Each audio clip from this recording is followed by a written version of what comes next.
ఒక చిన్న సమావేశం కూడా ఏర్పాటు చేయకుండా నిర్ణయం తీసుకున్నారు. అట్లాగే తెలుగుదేశం ప్రభుత్వంలో ప్రజలకు ఉచితంగా ఇసుకిస్తున్నారు అనే దాన్ని దృష్టిలో పెట్టుకొని మనం కాదు డబ్బులకే ఇసుక అమ్మాలని ఒక నిర్ణయం తీసుకోవటం, దానికి 6 మాసాల పాటు ఆపటం, దాని మీద ఆధారపడిన భవన నిర్మాణ కార్మికులు కావచ్చు, ఇతర కార్మికులు, లేకపోతే బిల్డర్స్, ఇట్లా చాలా వర్గాలు అవస్థలు ఇబ్బందులు పాలయ్యారు. అట్లాగే మద్యం పాలసీలు కూడా ఎన్నో లోటుపాట్లు ఉన్నాయి. ఇవన్నీ మనం పేదలకు పట్టాలు ఇచ్చాం.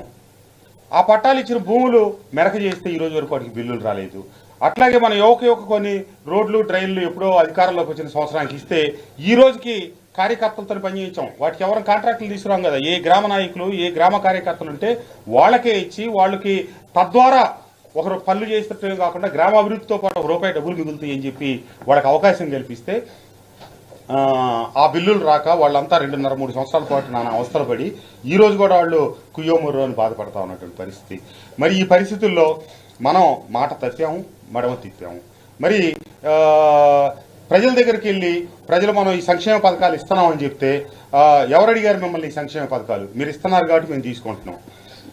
మా ఇంటి ముందు రోడ్డు కావాలి, మా ఇంటి ముందు డ్రైన్ కావాలి. ఇటీవలే నేను నా చివరి కార్యక్రమం మూలపాడులో చేస్తే ఎక్కడైతే ఆ త్రిలోచనాపురంలో ఉన్నటువంటి ఆ కాలనీలో ఉన్న రోడ్లు మొత్తం నేను శాసనసభ్యుడిని అయ్యాక ఇచ్చాం. ఆ బస్తీకి సంబంధించిన రోడ్లు మొత్తం 12 రోడ్లు 13 రోడ్లు మొత్తం నేను శాసనసభ్యుడిని అయ్యాక ఇచ్చాం. కానీ వాళ్ళు మాకు డ్రైన్లు ఎందుకు నిర్మించడం అని చెప్పి అడుగుతూ వచ్చారు. ఇట్లా ఒకటి చేసినా ప్రజలు సంక్షేమం కోరుకుంటా ఉన్నారు, అభివృద్ధి కోరుకుంటున్నారు. ఈ రెండింటి మధ్య సమతూకం సాధించాల్సింది రాజకీయ నాయకత్వం తప్పితే ప్రజలు కాదు, శాసనసభ్యులం కాదు. మీరు ఒకే కంటితో ముందుకు సాగుతా ఉంటే మరి ప్రజల దగ్గర మేము రోజువారీగా ఇబ్బంది పడాల్సిన పరిస్థితి వస్తూ ఉంది. నేను గతంలో కూడా చెప్పాను, ముఖ్యమంత్రి గారి వల్లే మేము శాసనసభ్యులం అయ్యాము. ఒకటి తర్వాత మేము 0 లాంటి వాళ్ళమే. 95% ఓట్లు పార్టీ ఓట్ల వల్లే మేము గెలిచాము. చివరి 5%ఏ మేమంతా సమీకరించుకొని వచ్చి గెలిచాము. దానికి కార్యకర్తలను ఒకతాటి మీద నడిపించాము, ప్రజలకి నమ్మబలికాము, ప్రజలకి మంచి చేస్తామని నమ్మకం కుదిరిన తర్వాత మాకు అవకాశం కల్పించారు. మరి మేము ఈరోజు చేయలేకపోయాం కదా, అభివృద్ధిలో వెనకబడ్డాం కదా.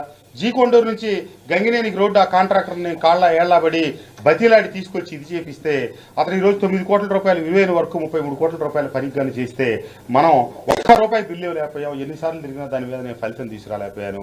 ఆ కాంట్రాక్టర్ అంతవరకు పనిచేసి ఒక 130 కలవట్లు ఉంటే దాదాపు 120 కలవట్లు పూర్తి చేశాడు. 4 బ్రిడ్జిలు ఉంటే 2 పూర్తి చేసి ఆగిపోయి ఈ రోజు ఇంకా పెన మీద నుంచి పొయ్యిలో పడ్డట్టయింది పరిస్థితి. అట్లాగే కందులపాడు నుంచి నాగులూరు వరకు నేను ₹45 కోట్ల కేంద్ర ప్రభుత్వ నిధులు ప్రత్యేకంగా నేను తిప్పలబడి తీసుకొస్తే ఆ కాంట్రాక్టర్ వేరే ప్రాంతాల్లో బిల్లులు నాకు చెల్లించలేదు కాబట్టి అది చెల్లిస్తేనే నేను ఇక్కడ ఈ వర్క్ మొదలెడతానని చెప్పి వాళ్ళు ఆపటం జరిగింది. వాళ్ళు ఎన్ని రకాలుగా బతిలాడినా ఇప్పుడు ఆ రోడ్లో వెళ్ళాలంటే ప్రజలు నరకయాత్ర పడుతూ ఉన్నారు. మరి మనం సమతుల్యత ఎక్కడ సాధించాం? అటు సంక్షేమానికి ఇటు అభివృద్ధికి మధ్య. ఇప్పుడు ఒక ఇంటికి వెళ్ళా, ఒక ఎస్సీ కాలనీకి వెళ్ళా, అక్కడ ఆ తల్లి అడిగింది, అయ్యా మీరు ఇచ్చే అమ్మ ఒడి లేకపోతే మీరు ఇచ్చే ఈ చేయూతలు ఇవన్నీ కాదయ్యా, నా బిడ్డకు ఒక ఉద్యోగం వస్తే నా కుటుంబం వీటన్నిటి మీద ఆధారపడకుండా నా కాళ్ళ మీద నా బిడ్డ మీద నేను ఆధారపడతా కదా, నా బిడ్డ ఉద్యోగం చేసుకుంటుందనే ఒక సంతోషం, అమ్మాయి భవిష్యత్తు బాగుపడుతుందనే ఆనందంలో ఉంటాం.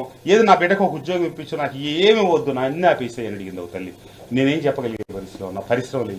ఇది ఒక శాసనసభ్యుడిగాను నేను ఎన్నో పర్యాయాలు చెప్పాను.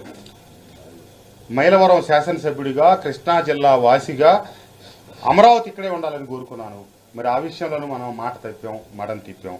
దానికి నిర్దిష్టమైనటువంటి విషయాలు ఎప్పుడు శాసనసభ్యులు కూర్చోబెట్టుకుని ప్రజాస్వామ్యం, మనది ప్రజాస్వామ్య దేశం, మనం ప్రజాస్వామ్యయుతంగా ముందుకు పోవాలి. కానీ మీరు వై నాట్ 175 అంటున్నారు తప్పితే దానికి తగ్గ నిర్దిష్టమైన